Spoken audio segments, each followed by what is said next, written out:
Hello and welcome to another 31 Days of Horror 2018 video. We are on to movie number 27. Wow! Yes, 27.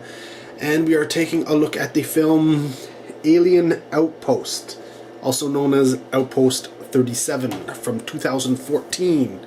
Now I will be honest and say I am only just kind of letting this slide. This is 99.9% a war film, like military war, but because it involves an alien invasion, much like Independence Day, I feel that aliens invading the Earth is definitely, War of the Worlds, all that kind of stuff is very much a horror, subgenre.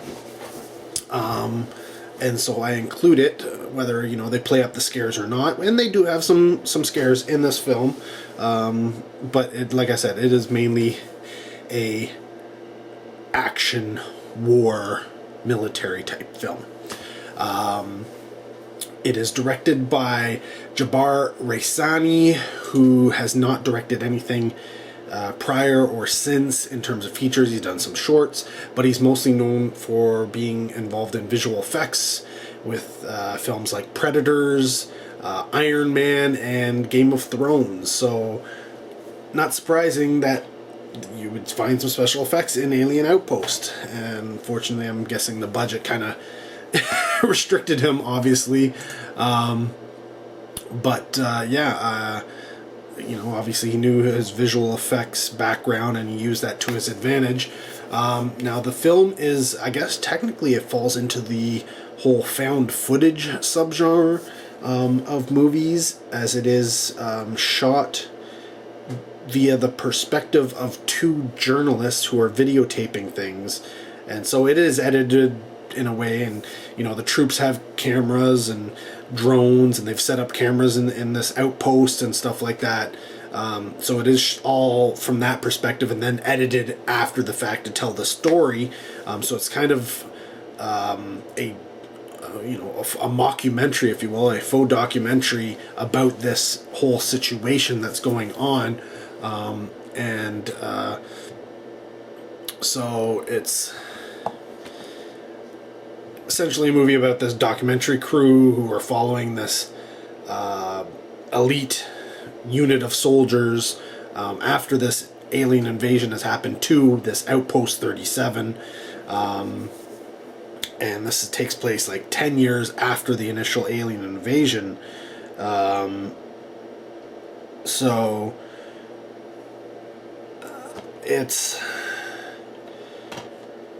It's weird. Maybe I missed something, but I kind of got the idea, that I don't know if it was from news or from a talking dialogue or a voiceover or something, but I got the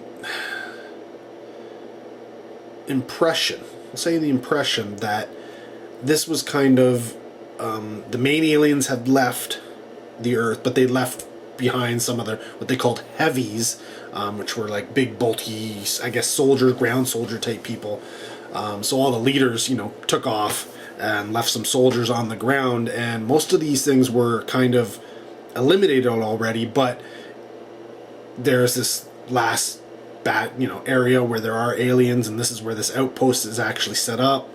But funding has been cut. All the other outposts have essentially been, decommissioned or are no longer exist, and they're not really getting much funding to the soldiers involved to fight this war. They've set up a U.S. I think they called it the USDF. So I guess the countries in general aren't funding that, new UN military force. But at the same time, I believe they talked about other outposts and other militaries and other stuff going on.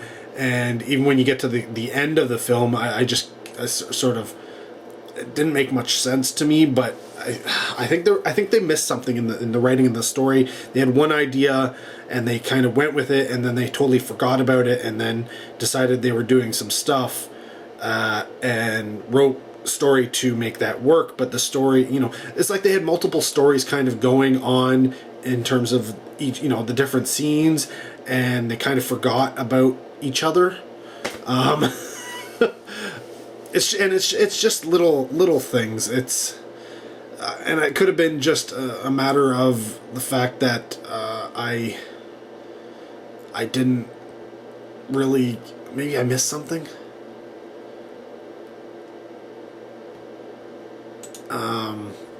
So the movie takes place, I guess, in Iran. So these troops are also apparently dealing with what they call the insurgents, which is odd because, they start off with, similar to Independence Day, aliens invading the Earth united everybody against the aliens, but for some reason in this part of the world, troops are still having to fight locals as well as aliens, I guess.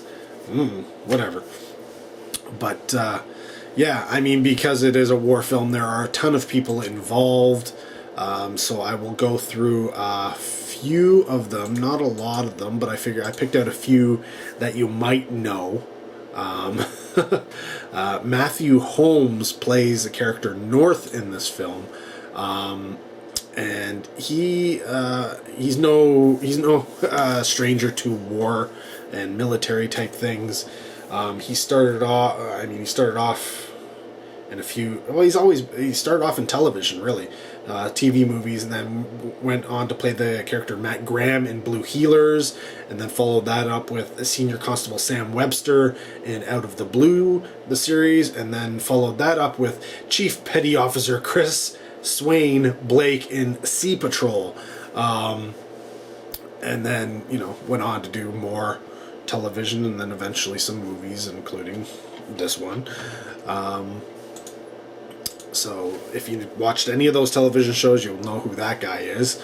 Then we have Nick Rossetti plays the character of Hardy.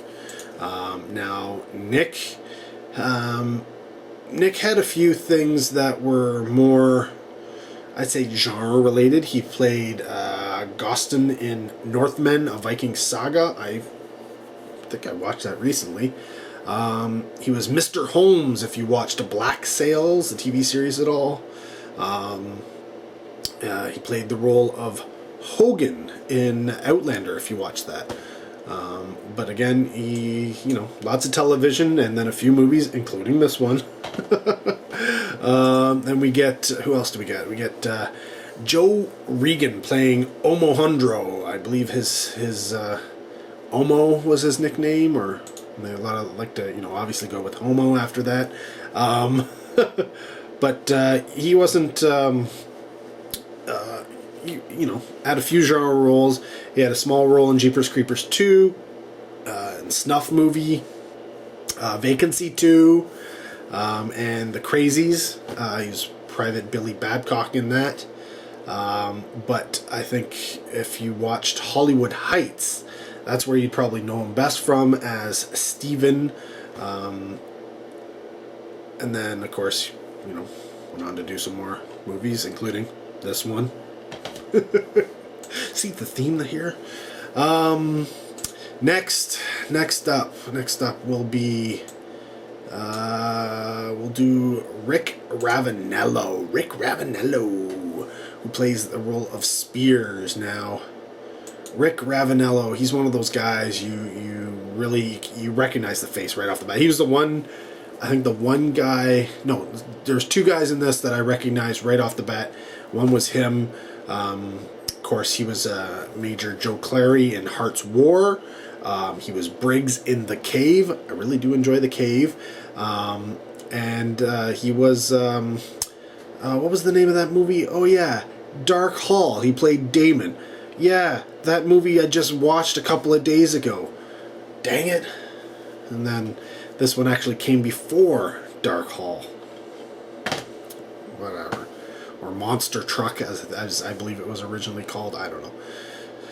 So yeah, he's in a bunch of stuff, including a film I already reviewed this month. What do you know?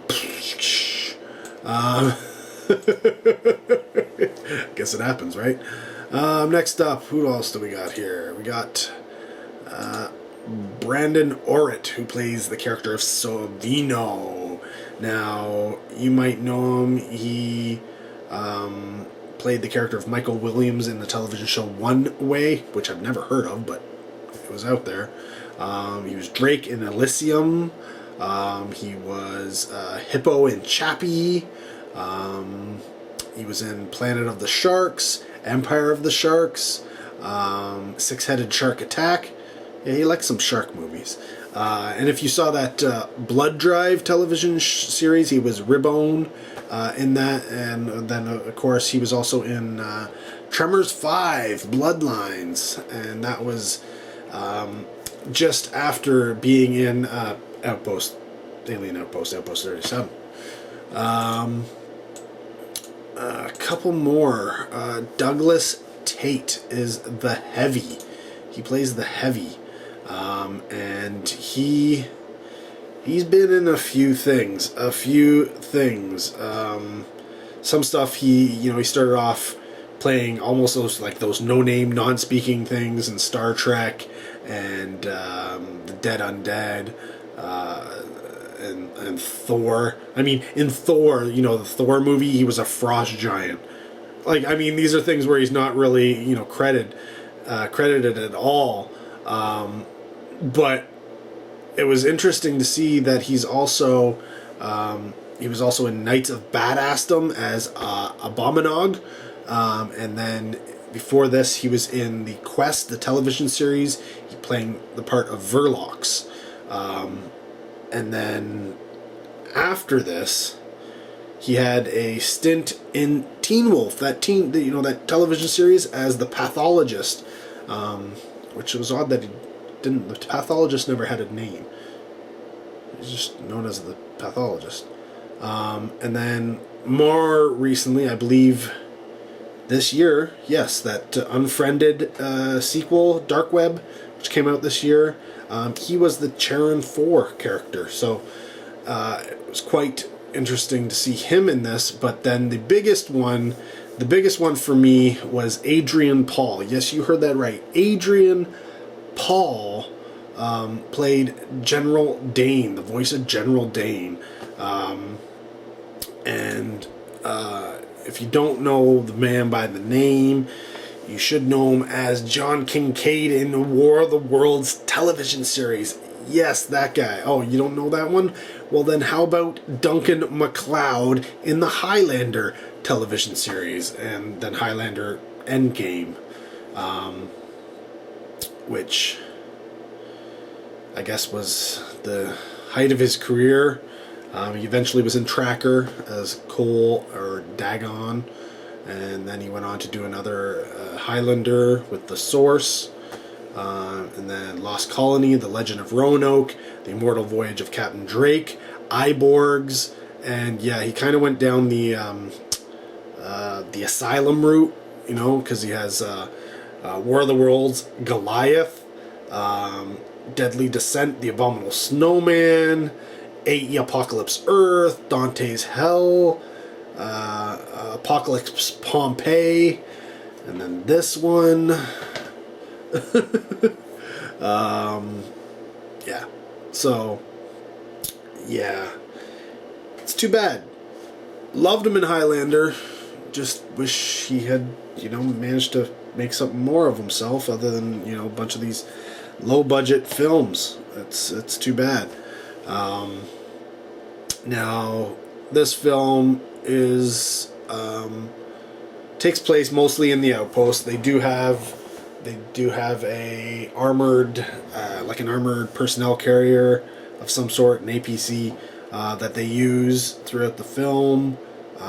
There are some shots, in helicopters, shots in airplanes. I don't know if the airplane shots are actually in an airplane or if they're just shot in a hull, like a, hauled out casket of a hull or something like that. I don't know.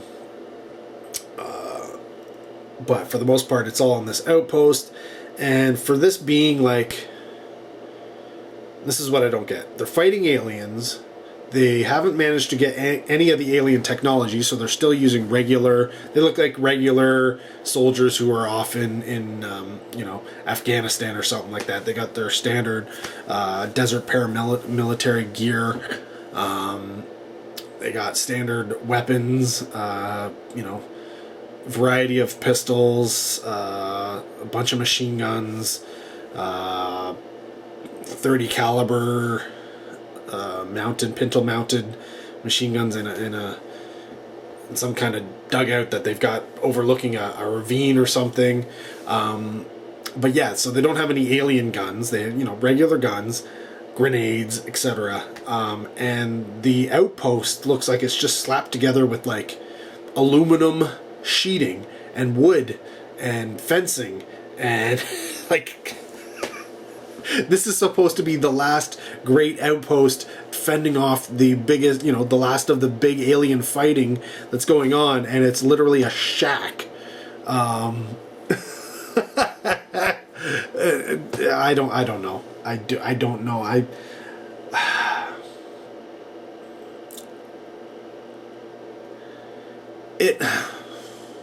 They spend so much time dealing with the camaraderie between these soldiers in the camp, that it's just so weird that I don't quite understand what the purpose of this outpost is. At one point, some merc soldiers show up, and the voiceover even says this is when everything went to hell, and then you never see anything from them again. Except for when I think it was a night visioner or something like that showed their tents outside of the outpost, but that was it.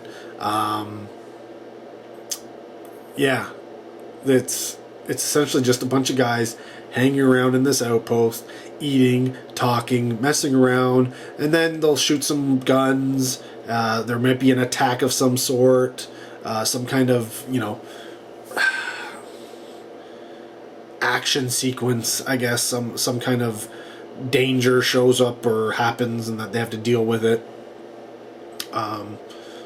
So sometimes they leave the outpost, do some fighting, and come back. But for the most part, they're just in the outpost. Yet they know the aliens are out there, and it's almost like they're just waiting for the aliens to eventually attack them, because they're not going out to hunt down the aliens per se. If they happen to see an alien, sure, they'll go out and kill it. But they know the aliens are out there. Like I said, from the beginning of the film, it seemed to be that this was the last bunch of aliens on Earth, and yet nobody's going out to kill them. It was just a weird scenario until eventually the film climaxes, and it just sort of it's a flick of the switch, and they don't really explain anything. Like, there's no real explanation for what's going on, but then the outpost gets attacked, and then they go off and they have a huge big battle in it, like an alien bunker, and it's just like, wow, this sort of switched really, really quickly. And yeah, it's almost like somebody wanted to make a war film, troops in the barracks and stuff, and just sort of have that, deal with the camaraderie, the back and forth of the troops, and that's the kind of film they wanted to make. But in order to do that, they had to slap on this alien premise in order to sell it. And so the aliens seem kind of, shoehorned in there, here and there. So when they go off to deal with, whatever, maybe it's a nearby village or a villager or whatever, they go out there and then boom, there might be an alien nearby type thing, and they gotta hunt it down and shoot it or something. And it just seems weird, especially considering there's so few guys in this outpost that they really only have enough guys to man the outpost, defend the outpost. They don't have enough people to go out and actually do any, recon, patrols. It would be a 1 or 2 man patrol sent out from from a base just so that you would, you know, have enough guys to cover the walls and the you know, the listening devices and cameras and such. And still have people sleeping, right? Like, some people have to sleep sometimes, as other people have to be on duty, right? So with such a small group, you can't really do much and leave the base and you know, take it to the aliens, right? So it just gets to the point where you climax, and you know, the general guy goes, all right, you know what, we've been sitting here too long, it's time to take it to the aliens. And you're just like, this, I don't get it. I don't get it. The whole time he's been going on about, you follow orders, you follow my orders, it doesn't matter, blah blah blah, you follow my orders, I told you to not do that, I told, you know, like, and then it just gets to the point where he's like, screw it, whatever, let's go do it.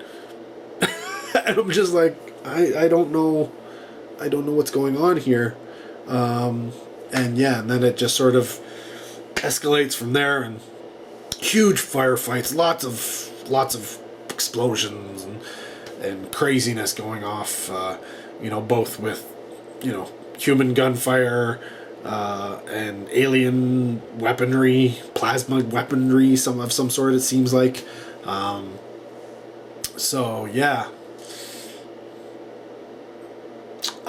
Would I recommend it? You know what, if you're into war films in general, and you can kind of forgive the alien aspect of it, I think in that, when it's doing that portion of it, it's actually not bad. It's actually quite well shot, and I think the editing at the beginning is well done, and even the dialogue. I like the dialogue that was written for this, and the, you know, the back and forths and you know, the jabs at each other, you know, like that they really do feel like friends. Though it's a new group meeting up with, you know, new group with these journalists meeting up with the, you know, the already established Outpost people.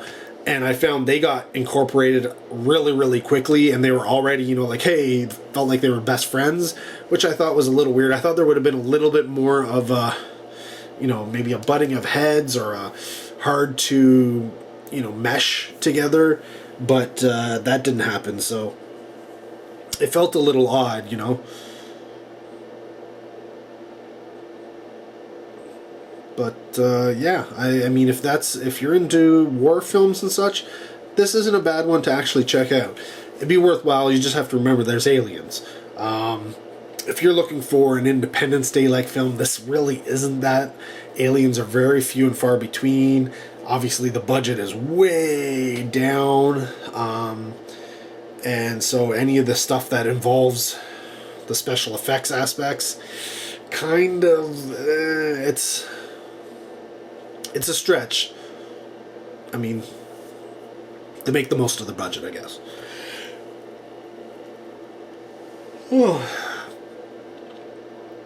So I wouldn't say that fans of Independence Day and Independence Day like films would probably be into this so much, but yeah, it's, you know what, it's not bad. I'm gonna give it a half recommend. It's not something I would normally say to most people, you know, like, you gotta check this out, but at the same time, it's not terrible, so I wouldn't take it off my list. Somebody was like, I've seen everything, you know, like, I'm looking for something, you know, with military and aliens, and, you know, has some action in it, and be like, well, have you checked out, you know, Alien Outpost / Outpost 37? No. Why don't you give that a shot? You know, remember, it's low budget, it is low key, they try to pull off a lot with it, so lots of explosions and stuff, that's where all the money's gone, but at the same time, you know, the story itself isn't that great. Let's be honest here, the story is not that great, but the writing is half decent, if that makes any sense to you. So, like I said, the camaraderie and stuff between the soldiers and such is decent. Now, I don't have a military background, so I can't tell you how realistic any of that aspect is. I was thinking it was a little off, and that's me with no military background. So somebody with a military background might look at it and go, what is going on here? This makes no sense. Or then again, it could be perfectly realistic, and I just don't have any idea. That's always possible. In terms of a rating, if I was to rate it out of 5, I'd say probably 2.5 out of 5. Again, there are aspects of it that's good. The war aspects of it, good. War aspects of it, like a 3 out of 5.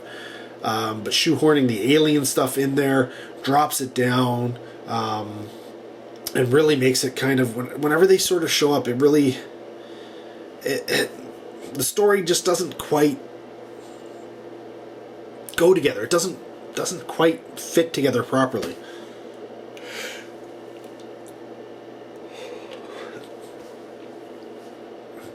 So I'm going to take a half a point off for that, the reason right there. Yeah, that's Alien Outpost. Let me know down below what you thought of the film if you saw it. This is MO Pictures, I believe it's Mongrel. So it is available out there, and you can probably get it pretty cheap. But yeah, comment down below. Love to hear from you. Keep everything spoiler free as much as possible. That's the way we roll here. Yeah, more 31 Days of Horror to come. Of course there is, because we haven't hit 31 yet. So keep watching. Stay tuned for those soon enough. Till next video, take care. Have a good one.